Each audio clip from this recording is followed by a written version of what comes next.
Salut tout le monde, ici Astuce Excel. Alors, après avoir vu le raccourci clavier de gestion des lignes, nous allons à présent voir le raccourci clavier qui vont nous permettre de manipuler nos colonnes sur Excel. Alors, soyez très attentifs. C'est très simple, on commence donc.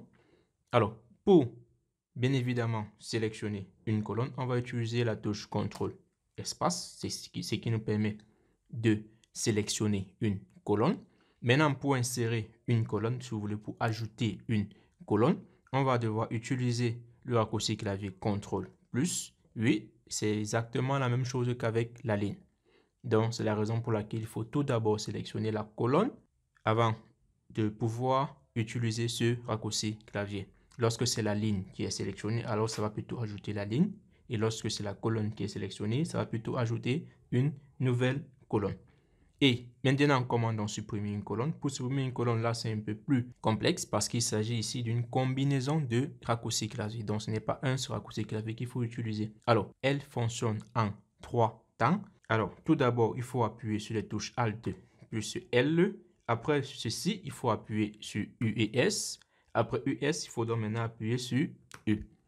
C'est ça maintenant qui va nous permettre de supprimer la colonne. Donc, Alt plus L, après US et après U. C'est cette combinaison de touches de clavier qui va vous permettre donc de supprimer une colonne. Alors, maintenant donc, comment donc masquer une colonne? On a vu comment insérer, ajouter, supprimer. Maintenant, on va voir comment masquer une colonne. Masquer une colonne est très simple. Il suffit d'appuyer sur le raccourci clavier Alt et les parenthèses qui sont ouvertes. Oui, les parenthèses ouvertes. Oui, Alt et les parenthèses ouvertes. Donc, voilà donc comment masquer une colonne. Alors, si vous avez aimé, n'hésitez pas à me le dire en commentaire, de me laisser un petit pouce.